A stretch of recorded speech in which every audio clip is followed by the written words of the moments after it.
ऐसी वीडियो रोज देखने के लिए आप मेरे वीडियो को लाइक करें, इस पे कमेंट करें और अपने दोस्तों के साथ शेयर करें।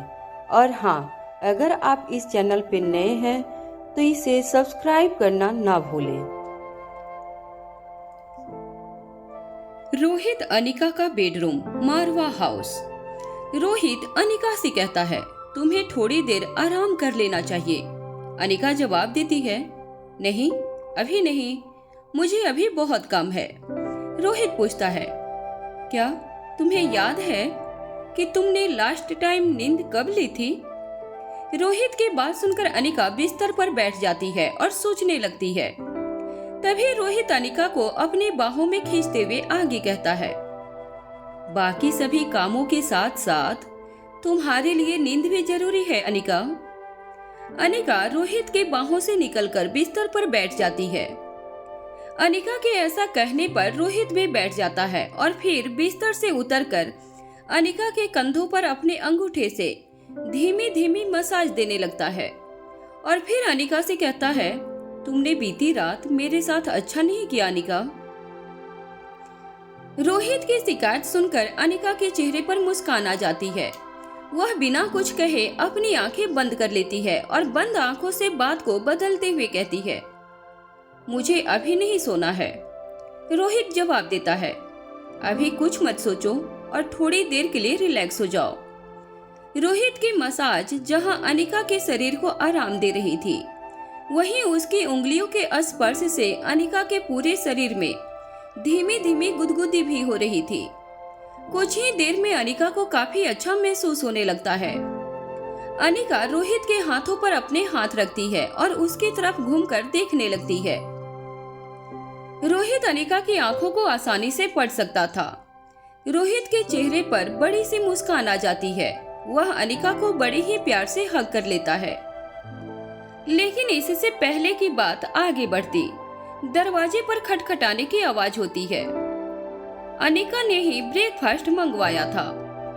सर्वेंट उसे सर्व करने के लिए आ चुके थे। अब अनिका रोहित से अलग होती है और उठकर खड़ी हो जाती है। फिर मुस्कुराकर कहती है, आई एम सॉरी, मुझे भूख लगी थी।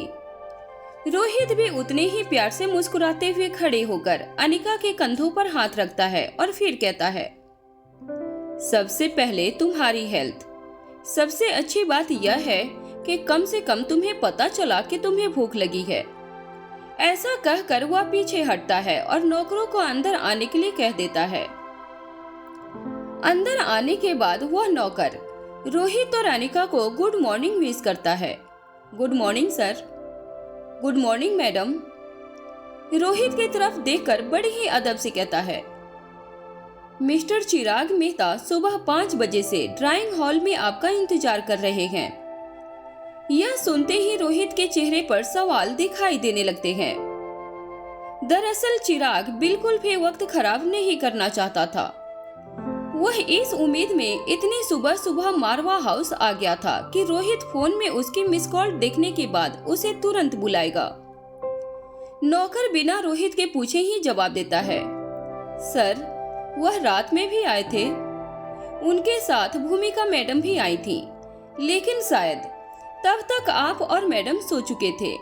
उनकी बात नहीं हो पाई थी, इसलिए वह इतनी सुबह आ गए हैं। यह सुनकर रोहित अनिका की तरफ देखता है कि चिराग के आने तक की बात तो सही थी, लेकिन भूमिका भी उसके साथ थी। ऐसी क्या बात हो सकती है जो उन्हें रात को साथ आना पड़ा था? अनिका नौकर से कहती है, तुम जाओ और चिराग को यहीं भेज दो। नौकर के जाने के तुरंत बाद रोहित अपना फोन उठाकर देखता है तो उसमें चिराग के ढेर सारे मिस कॉल थे। अब रोहित अनिका की तरफ देखकर कहता है, चिराग ने काफी सारी कॉल की थी, लेकिन उसका कोई मैसेज नहीं है। ऐसा क्या जरूरी काम हो सकता है? अनिका जवाब देती है, हाँ मेरे मन में भी यही सवाल है। अभी थोड़ी देर में पता चल ही जाएगा। उधर भूमिका भी जाग चुकी थी। उसे याद आता है कि कल रात के वक्त रोहित लगभग बेहोशी की हालत में सो रहा था और अनिका अपने कमरे में नहीं थी। यह सोचकर उसे अजीब सी फिक्र हो उठती है और वह अपने बिस्तर से निकलकर सीधा रोहित और अनिका के कमरे की तरफ चल पड़ती है। इधर चिराग मेहता भी उनके कमरे में पहुंच जाता है। चिराग अनिका और रोहित को गुड मॉर्निंग विश करता है। अब रोहित कहता है, कहो चिराग मेहता, अब ऐसा क्या हुआ है जिसने तुम्हें पूरी रात नहीं सोने दिया? चिराग जवाब देता है, सर, फिक्र वाली कोई बात नहीं है, लेकिन यह बात ही ऐसी थी कि जिसे तुरंत बताना जरूरी था। रोहित बिना कुछ कहे चिराग की तरफ देखता है। चिराग आगे कहता है, डेविड भारत आया है। खबर यह है कि वह किसी जरूरी चीज को साथ ले जाने के लिए आया है। चिराग के खामोश हो जाने के बाद रोहित कहता है, चिराग मेहता, हम पर उसके जैसे किसी भी डॉन के आने जाने से क्या फर्क पड़ता है? लेकिन जब चिराग कुछ बोल नहीं पाता, तब रोहित उसकी परेशानी को देखते हुए आगे कहता है, अगर तुम इतने फिक्रमंद हो तो जरूर कुछ ना कुछ वजह होगी। बताओ, क्या खबर मिली है? उसे क्या चाहिए? चिराग जवाब देता है, अभी हम सही यह पता नहीं लगा पाए हैं। हमारे गार्ड्स ने उस पर लगातार निगाह बनाए रखी थी। उसका कोई आदमी उससे मिलने आया था। वही आदमी एक अकेली कड़ी थी जिससे यह पता चल पाता कि डेविड के यहाँ आने की वजह क्या है। लेकिन जब हमारे गार्ड्स उस आदमी को पकड़ने ही वाले थे, तभी ऑन रोड उसका मर्डर हो गया। रास्ते पर चलते हुए ही भीड़ में से किसी ने बड़ी ही सफाई से उसकी गर्दन पर नाइफ से वार किया और बिना किसी को पता चले वहां से चुपके से भी निकल गया। कुछ ही पलों में उस आदमी ने दम तोड़ दिया था। हम कुछ जान ही नहीं पाए कि वह डेविड से मिलने क्यों गया था। फिर कुछ सोचकर दोबारा से कहना शुरू करता है, उसकी मौत के तरीके से यह एकदम क्लियर है कि यह काम किसी हाई प्रोफाइल इंटरनेशनल क्रिमिनल ने किया है, जिससे पे करना हर किसी के बस का बात नहीं। इतना कहकर चिराग एक पल के लिए चुप हो जाता है और फिर आगे कहता है, लेकिन सर, हम जल्दी ही पता लगा लेंगे। अब तक भूमिका भी वहां पहुंच चुकी थी और चिराग मेहता के कहे हुए अंतिम वाक्यों को सुन लेती है। अब वह अंदर आते हुए बड़े ही आराम से धीमी आवाज में कहती है, तुम्हारी जिंदगी में जो भी नया बवाल आया होगा वह उस एंटीडोज की वजह से ही होगा ना? भूमिका को आते हुए देखकर और उसकी आवाज सुनकर सभी का ध्यान उसकी तरफ चला जाता है। भूमिका के चेहरे पर नींद अभी भी दिखाई दे रही थी। सुस्ती की वजह से वह जाकर सोफे पर बैठ जाती है और हैंड रेस्ट पर अपनी कोहनी रखते हुए अपनी हथेली पर चेहरा टिका लेती है। फिर एक पैर पर दूसरा पैर चढ़ाकर उन सभी की तरफ देखती है। फिर एक पल के बाद कहती है, अब तुम सब मुझे इस तरह क्यों देख रहे हो? मुझे नहीं मालूम कि तुम सब क्या बात कर रहे हो, लेकिन सीधी सी बात है, इतनी बड़ी खबर जंगल में आग की तरफ फैलेगी। मुसीबत टली नहीं है और नई मुसीबतें दस्तक देने वाली है, तैयार रहो। अब रोहित चिराग की तरफ देखता है। वहीं चिराग रोहित और अनिका की ओर से तरह देखता है कि मानो वह आंखों ही आंखों में कह रहा हो, यह सब बातें द किंग रोहित मारवा और उसके परिवार के लिए कोई मुसीबत खड़ी नहीं कर सकती। यह एक बड़ी ही सामान्य सी बात है। लगातार कुछ पलों की खामोशी को देखकर भूमिका आगे कहती है, मुझे मालूम है कि द बिजनेस टाइकून रोहित मारवा के लिए अपने परिवार की सुरक्षा प्राइमरी लेवल पर आती है। इसलिए अच्छा ही हुआ कि रोहित के कहने पर हम सभी ने बिक्की के घर जाते हुए मास्क पहने हुए थे। अब जब तक बिक्की खुद नहीं बताएगा कि उसे एंटीडोज कहां से मिली है, तब तक इस राज से पर्दा नहीं उठेगा। अब भूमिका अनिका की तरफ देखकर सवाल करती है, लेकिन अनिका, मुझे एक बात बताओ, तुम्हें नहीं लगता कि जब तुम्हारे दुश्मनों को यह बात पता चलेगी कि एंटीडोज मौजूद है, तो क्या वह उन पावर ड्रग का ज्यादा से ज्यादा इस्तेमाल नहीं करेंगे? फिर एक पल रुककर आगे कहती है, उन पावर ड्रग की हर एक डोज उनके मेंटल फिजिकल पावर को बूस्ट करती है। अब उन्हें इस बात का डर नहीं रहेगा कि अंत में वह इस ड्रग की वजह से मारे जाएंगे, क्योंकि अब उन्हें पता है कि उनकी जिंदगी को बचाने के लिए एंटीडोज मौजूद है। अब वह गलत तरीके से चढ़ बढ़कर इसका इस्तेमाल करेंगे। भूमिका के ऐसा कहने के बाद भी अनिका कोई जवाब नहीं देती।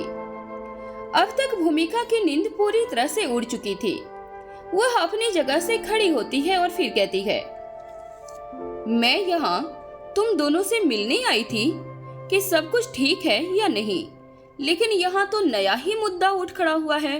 मुझे नहीं लगता कि इससे तुम्हारे दुश्मन कम होने की जगह और बढ़ जाएंगे क्या? फिर एक पल चुप रहने के बाद कुछ सोचकर अनिका से पूछती है, अनिका, क्या तुम मुझे सही सही बता सकती हो कि तुम्हारे ऐसा करने के पीछे वजह क्या है? बहुत सोचने के बाद भी मैं किसी नतीजे पर नहीं पहुंच पा रही हूँ, लेकिन अगर तुमने ऐसा किया है तो कुछ सोच समझकर ही किया होगा। अनिका भूमिका की तरफ देखती है लेकिन कुछ नहीं कहती। तब भूमिका अपनी जगह से उठकर खड़ी हो जाती है और 2 कदम आगे बढ़ती हुई कहती है, मेरे पूछने का मतलब है कि अगर तुम सही समझो तो मैं जानना चाहती हूँ कि इसके पीछे की तुम्हारी प्लानिंग क्या है। अब अनिका बताना शुरू करती है, भूमिका, वह कोई मामूली ड्रग नहीं है। हजारों लाखों में से कोई एक व्यक्ति ऐसा होता है जो उसके असर को अपने शरीर पर बर्दाश्त कर पाता है और जिंदा बच पाता है। जो लोग आखिरी डोज तक जिंदा बचते हैं वह भी असहनीय दर्द से गुजरते हैं।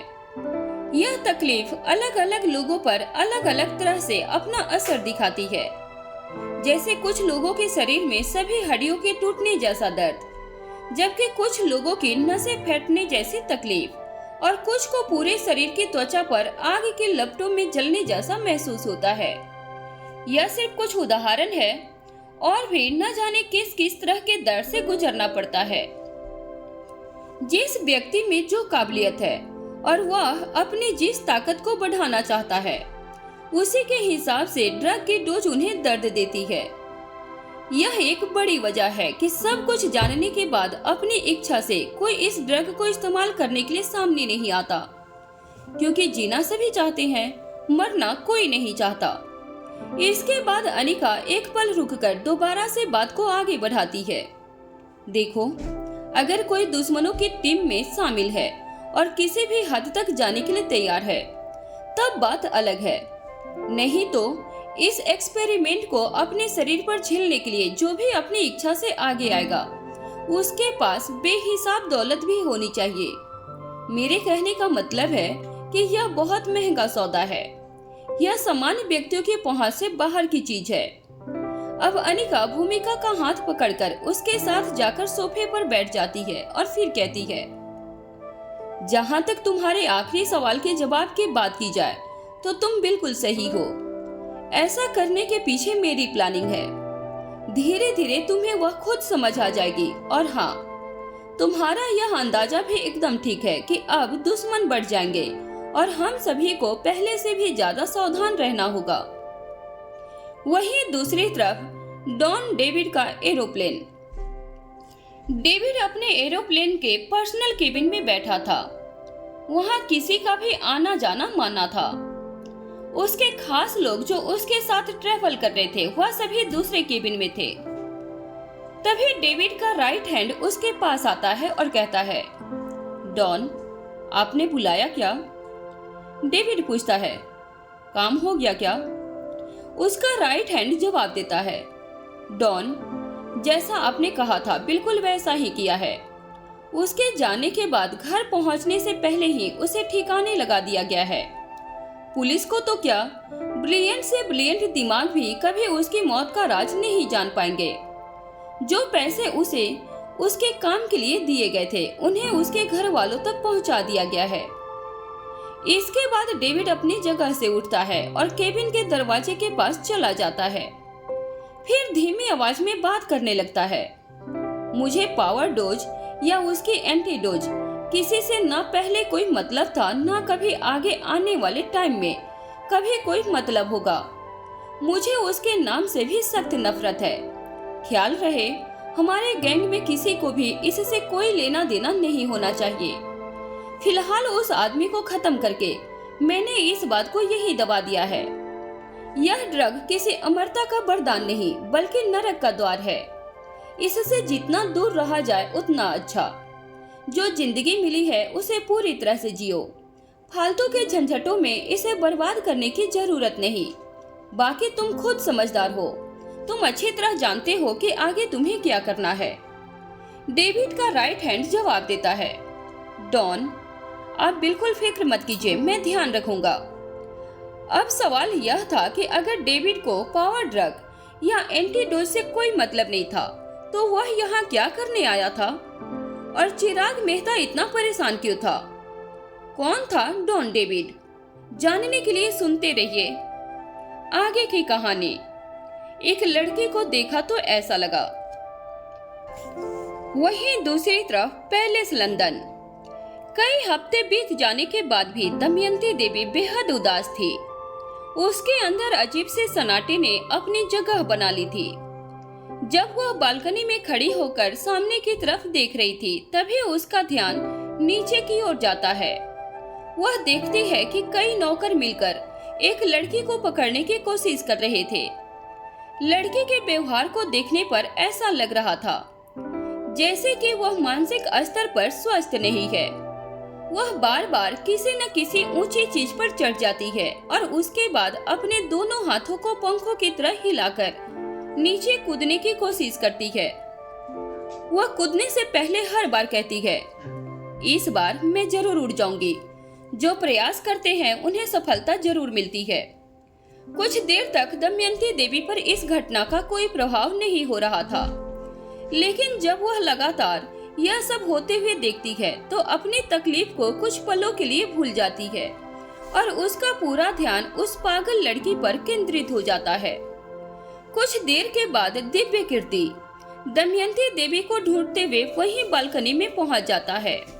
उसे एहसास होता है कि दमयंती को उसके आने के बारे में पता नहीं चला है। तब वह उसके पास जाता है और पीछे से उसके कंधे पर अपना हाथ रखता है।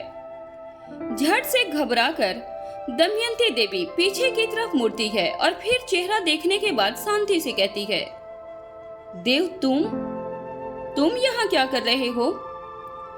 दिव्य कीर्ति मुस्कुराकर जवाब देता है, हाँ मैंने तुम्हें सभी जगह देख लिया पर तुम यहाँ खड़ी हो। तब दमयंती देवी अपनी आंखों से नीचे की तरफ इशारा करते हुए पूछती है, यह कौन है और इसे यहाँ क्यों रखा गया है? फिर अपनी बात को ठीक करते हुए कहती है, मेरे कहने का मतलब है कि इसे ट्रीटमेंट की जरूरत है, इसे अस्पताल में होना चाहिए। दिव्य कीर्ति कहता है, तुम तो जानती ही हो मुझे असंभव को संभव बनाने की कोशिश करने वाले वैज्ञानिकों की कितनी कद्र है। यह भी उनमें से एक है जो यह मानती है कि वह एक दिन जरूर उड़ सकेगी। अब तुम ही बताओ कि क्या पक्षियों के पास हाथ होते हैं? दिव्य कीर्ति की बात सुनकर दमयंती देवी उसे हैरानी से देखती है, लेकिन इस बात का जवाब देना सही नहीं समझती। तब दिव्य कीर्ति खुद ही कहता है, पक्षियों के पास हाथ नहीं पंख होते हैं और वह उन्हीं हाथ रूपी पंखों से उड़ते हैं, तो इंसान अपने पंख रूपी हाथों से क्यों नहीं उड़ सकता? फिर पूरे आत्मविश्वास के साथ जोर देते हुए कहता है, जरूर उड़ सकता है। इतना कहने के बाद वह चुप हो जाता है और फिर खामोशी से दमयंती देवी की तरफ देखता है।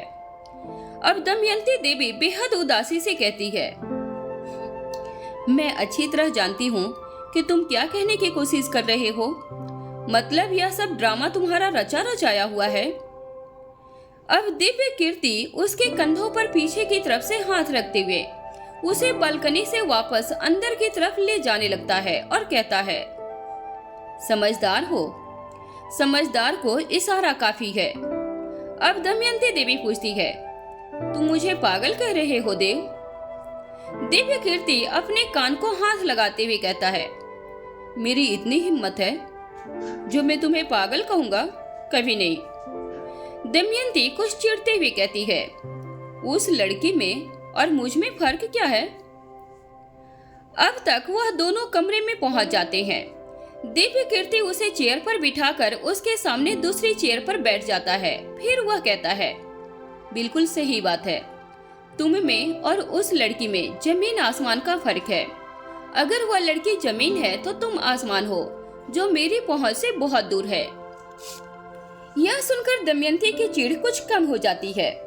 उसके चेहरे के भाव भी सामान्य हो जाते हैं। अब दिव्य कीर्ति कहता है, मैंने कभी तुम्हारी कोई बात नहीं टाली, अब भी नहीं टालूंगा। अगर तुम्हें फिर से उसी अंधी दौड़ में शामिल होना है तो मेरी पूरी ताकत, धन, दौलत, शोहरत सब कुछ तुम्हारा है। तुम दोबारा से शुरू कर सकती हो।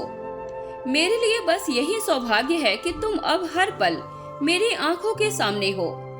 फिर एक पल रुककर दिव्य कीर्ति अपनी बात को दोबारा से कहना शुरू करता है, लेकिन मैं सिर्फ इतना ही कहूंगा कि हर चीज जो आज की मॉडर्न दुनिया में बनाई जा रही है, उन सभी के बारे में भारतीय शास्त्रों और ग्रंथों में बनाए जाने का जिक्र जरूर मिलता है, लेकिन धरती पर रहने वाले किसी भी ऋषि मुनि अथवा विद्वान ने अमृत बनाया हो, ऐसा कहीं पढ़ा सुना नहीं जाता। धरती पर जन्म लेने वाला कोई व्यक्ति अमर हो गया हो, ऐसा व्यक्ति कोई नहीं जानता। कहानियों में कुछ महान लोगों के नाम आते हैं जो चिरंजीवी हैं, लेकिन उनसे मिला कोई कभी नहीं है। उन सभी को लंबे समय तक जीने का वरदान मिला है, लेकिन उनके समाप्त हो जाने का समय भी निश्चित है। इतना कहकर वह चुप हो जाता है। दमयंती देवी, जो अब तक लगातार उसकी तरफ टकटकी बांधकर देख रही थी, अब वह अपना चेहरा नीचे कर लेती है और कुछ सोचने लगती है, मानो वह आत्म मंथन कर रही हो कि कहीं वह सच में ही तो अपनी जगह पर गलत नहीं है। कुछ देर के बाद दिव्य कीर्ति फिर से कहता है, आखिर तुम कब तक उस स्वाति की प्रतियोगी बनी रहोगी? मुझे नहीं लगता कि उसने कभी तुम्हें अपना प्रतियोगी समझा है। इतनी कड़वी बात मैं कहना नहीं चाहता, लेकिन अगर अभी नहीं कहा तो कभी दोबारा कह भी नहीं पाऊंगा। अगर तुम्हें सच में लगता है कि उसने ऐसी कोई चीज बनाई है जिसे तुम अमरता का वरदान कह सको, तो फिर उससे बेहतर साबित होने के लिए तुम्हें वैज्ञानिकों की फौज खड़ी करने की क्या जरूरत है? जब तुम खुद को बेहतर साबित करना चाहती हो तो वह अमृत तुम्हें खुद बनाना चाहिए अपने दम पर, तब तुम उससे बेहतर साबित होती।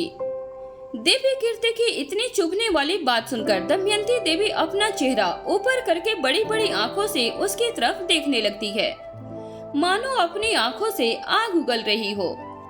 ऐसा कहने के तुरंत बाद दिव्य कीर्ति दमयंती देवी के पैरों के पास बैठ जाता है और उसके घुटनों पर हाथ रख कर कहता है, मुझे माफ कर दो दामू, मैं तुम्हारा दिल नहीं दुखाना चाहता, लेकिन मैं सिर्फ तुम्हें समझाना चाहता हूँ। तुम खुद सोचो कि जिंदगी के इस पड़ाव तक तुम्हारे पास वह सब कुछ था जो किसी भी इंसान के लिए बेहद जरूरी होता है, लेकिन तुमने खुद उन सब के होने पर भी उन सभी के साथ नहीं होने जैसा बर्ताव किया।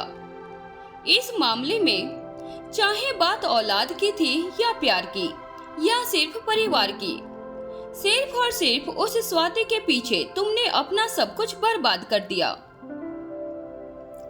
अब एक पल चुप होने के बाद दोबारा कहना शुरू करता है, दामू, यदि यह मान भी लिया जाए कि स्वाति जिंदा है और ऐसी कोई चीज स्वाति के पास है जो तुम्हें उसे चाहिए, तो तुम खुद स्थिति का विश्लेषण करके देखो कि वह स्वाति तुमसे भी ज्यादा बदनसीब है। तुमने अपना सब कुछ अब आकर खोया है, लेकिन उसने वह सब कुछ बहुत पहले ही खो दिया है, अपना बच्चा, अपना प्यार, अपना परिवार, सब कुछ। फिर वह बड़ी ही दयनीय भाव से कहता है, दामू, जो माँ क्षमता होने के बाद भी अपने बच्चे को दूध ना पिला सकती हो, उससे ज्यादा दुर्भाग्य किसका हो सकता है? जो अपने बच्चों की छाया न बन सकी हो, उसकी काया किस काम की? जो अपने परिवार को पोषण ना दे सके, उस इंसान के औषधीय गुणों का क्या फायदा? दिव्य कीर्ति की बातें सुनकर एक बार फिर से दमयंती का तमतमाया चेहरा शांत और ठंडा हो जाता है। दमयंती को शांत देखकर दिव्य कीर्ति दमयंती देवी के दोनों हाथों को अपने हाथों में पकड़कर कहता है, जो सब कुछ खो गया उसे पाया नहीं जा सकता, लेकिन जो बचा है उसके बारे में सोचो। तुम्हारी जिंदगी का बड़ा हिस्सा अभी भी बाकी है। तुम अभी भी इसे खुशी खुशी जी सकती हो। जो सब कुछ पूरी जिंदगी तुम्हें करना चाहिए था और तुमने नहीं किया, उसे अब कर सकती हो। अब बस करो यह दौड़। वह कॉलेज के लड़कपन की जिंदगी को बचपन तक लेकर मत चलो। यह सब कुछ बहुत साल पहले ही खत्म हो चुका है। भूल जाओ वह सब कुछ। नए सिरे से अपनी जिंदगी को जियो जैसे सब जीते हैं। अब वह अपनी जगह से खड़ा हो जाता है और सामने रखे टेबल पर बैठकर दमयंती की तरफ देखता है। फिर कहता है, मैंने पूरी जिंदगी तुम्हारा इंतजार किया है, आगे भी कर लूंगा। तुम्हारे लिए अगला जन्म लेकर भी आ जाऊंगा और फिर इंतजार कर लूंगा। लेकिन दामू, मैंने जो कुछ भी इकट्ठा किया वह बस यही सोचकर कि शायद तुम कभी लौट आओ और हम फिर से अपनी बचपन वाली जिंदगी को दोबारा से जी सकेंगे। मेरे पास जो कुछ भी है सब कुछ तुम्हारा है, तुम जैसे चाहो वैसे इस्तेमाल करो।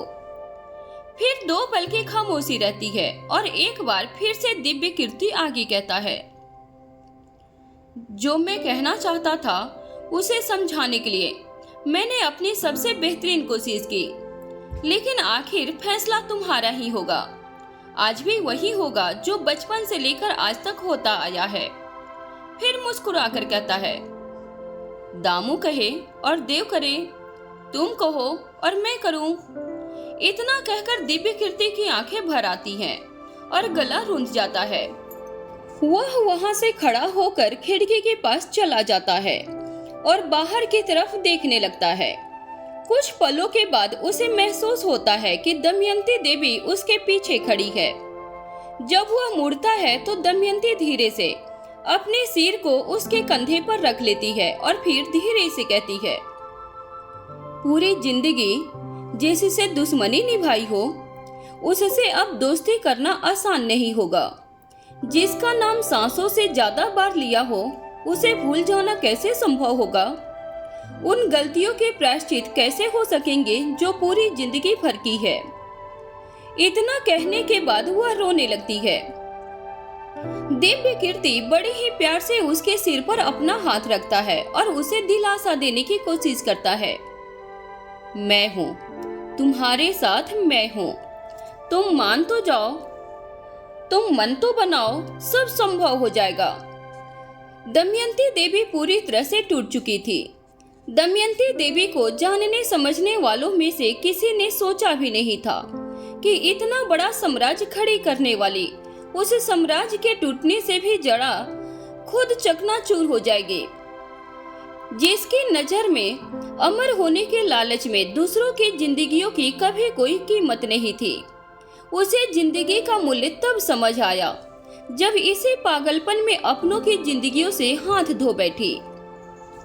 अब भी कोई नहीं जानता था कि वह किस दिशा की ओर मुड़ेगी।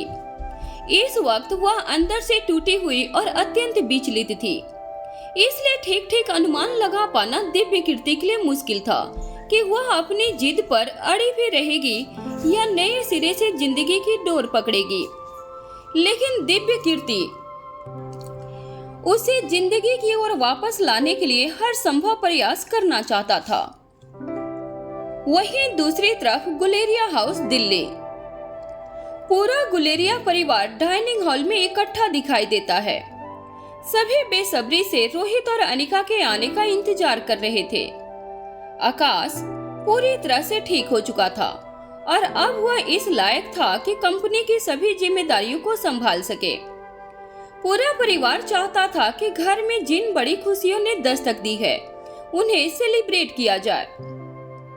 मारवा परिवार हो या गुलेरिया परिवार, इस तरह की तैयारियों के लिए उनके पास पूरी फौज थी। लेकिन फिर भी ऐसी बहुत सारी बातें थी जिन्हें इस खुशी के माहौल पर आपस में बैठकर डिस्कस करके फाइनल करना जरूरी था। जैसे ही रोहित और अनिका गुलेरिया हाउस पहुंचते हैं, सभी उन्हें लेने के लिए हाउस के दरवाजे तक आ जाते हैं। यहाँ तक कि श्रेया भी जल्दबाजी में छोटे मेहमान को ही गोद में लेकर यहाँ आ पहुँचती है। आकाश आगे बढ़कर रोहित को वेलकम करता है। वहीं श्रेया सबसे पहले अनिका के गले लगती है। अनिका श्रेया से नन्हे मेहमान को अपनी गोद में ले लेती है। उसके बाद नंदिनी आगे बढ़कर अनिका को अंदर की तरफ ले जाती है। अभी अनिका और रोहित के आने से पहले तक जहां काफी शांति थी और सबकी निगाहें बाहर की ओर टिकी हुई थी, अब वहीं चहल पहल और हंसी मजाक का माहौल था। सिद्धार्थ, मयूर, राजलक्ष्मी, ओंकार, प्रीति और घर के बाकी सभी बच्चे भी यही मौजूद थे। सभी बैठकर बातचीत करने लगते हैं। तभी बीच में ही वहां से उठकर अनिका करण के पास चली जाती है। वह करण से कहती है, पापा, मुझे आपसे अकेले में कुछ जरूरी बात करनी है। अनिका की बात सुनकर करण अपने सहज स्वभाव के साथ अपनी जगह से उठकर खड़े हो जाते हैं।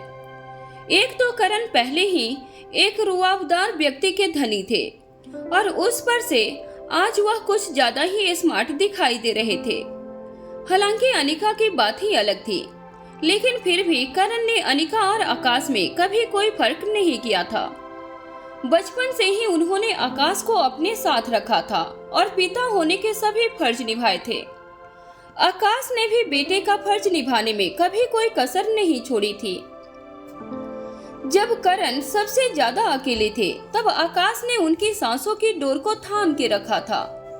आकाश के लौट आने से न सिर्फ करण के चेहरे पर मुस्कान लौट आई थी, बल्कि वह एक बार फिर से जवान हो चले थे। वह वहां से उठकर अनिका के आगे आगे चल पड़ते हैं। करण के पीछे पीछे कुछ कदम चलने के बाद अनिका वापस पीछे मुड़ती है और नंदिनी से कहती है, भाभी, जरा ध्यान रखिएगा, जब तक हमारी बात पूरी न हो जाए हमें कोई डिस्टर्ब करने के लिए ना आए। नंदिनी मुस्कुराकर जवाब देती है, जो हुक्म मेरे मालिक।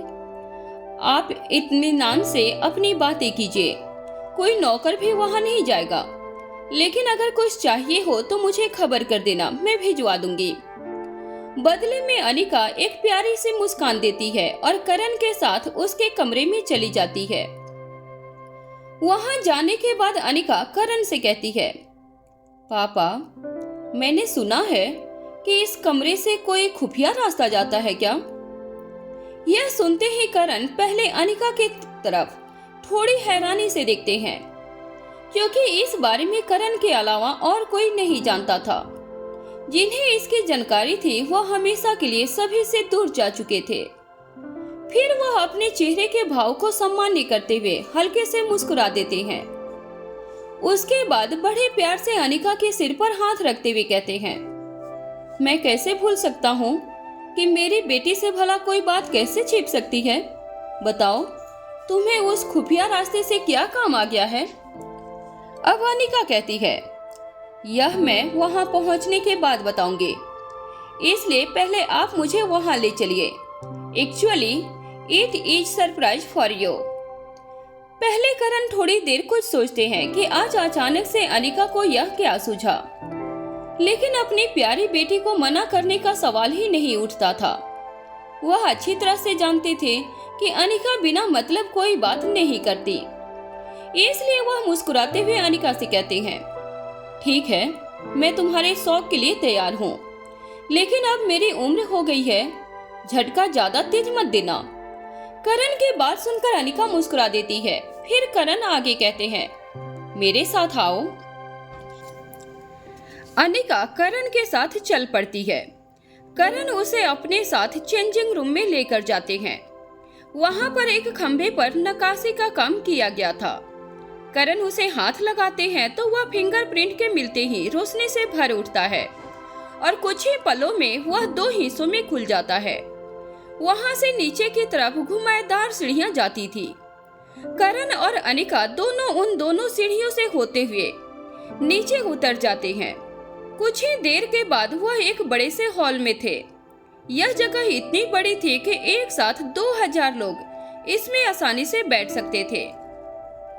वहां पहुंचने के बाद करण कहते हैं, यही है वह जगह, अब कहो मैं तुम्हारी क्या मदद कर सकता हूँ? अब अनिका जवाब देती है, अभी थोड़ा देर इंतजार कीजिए, खुद पता चल जाएगा आपको। थोड़ी ही देर में उस हॉल का एक दूसरा दरवाजा खुलता है, जिससे दो लोग आते हुए दिखाई देते हैं, जिनकी वेशभूषा और चाल ढाल से ही दिखाई दे रहा था कि उनमें से एक स्त्री थी और दूसरा पुरुष था। जैसे जैसे वह पास आते जाते हैं, करण को यह चेहरे जाने पहचाने लगते थे। तभी करण को ऐसा लगता है जैसे कि वह पीछे की ओर खींचा चला जा रहा है। उसके आसपास की सभी चीजें घूम रही है। वह अपने शरीर पर नियंत्रण नहीं रख पा रहा था। उसके पैरों में से जान निकल गई है और वह नीचे की ओर धंस रहे थे।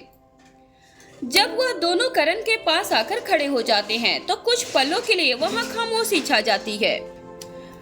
सन्नाटे की आवाज कानों में किसी घंटी की तरह महसूस होती है। उस स्त्री की खूबसूरती ऐसी थी जिस पर नजरें टिक जाए। उसने सिल्क के हल्के गोल्डन कलर की साड़ी पहनी हुई थी।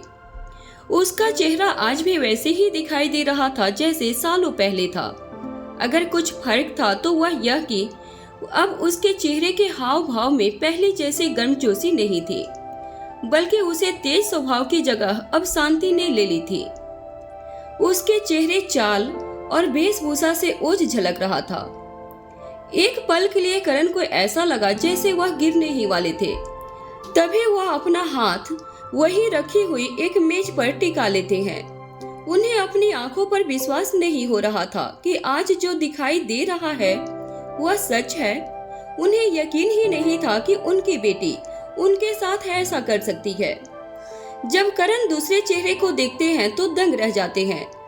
वह था करण का सबसे अजीज, उनका वह दोस्त जो उनके भाई जैसा था। यह दोनों कोई और नहीं बल्कि वह थे जो कभी करण गुलेरिया की जान हुआ करते थे, जिनमें से एक था उनके हर सीक्रेट का साथी, जो यह भी जानता था कि करण के कमरे तक जाने वाले खुफिया रास्ते के 2 दरवाजे कौन कौन से हैं। उनसे गुलेरिया हाउस में करण के कमरे तक आया कैसे जा सकता है और कैसे उनसे बाहर निकला जा सकता है, जिनका नाम था लक्ष्मीकांत। दूसरा चेहरा वह था जो करण की जिंदगी थी, स्वाति मल्होत्रा।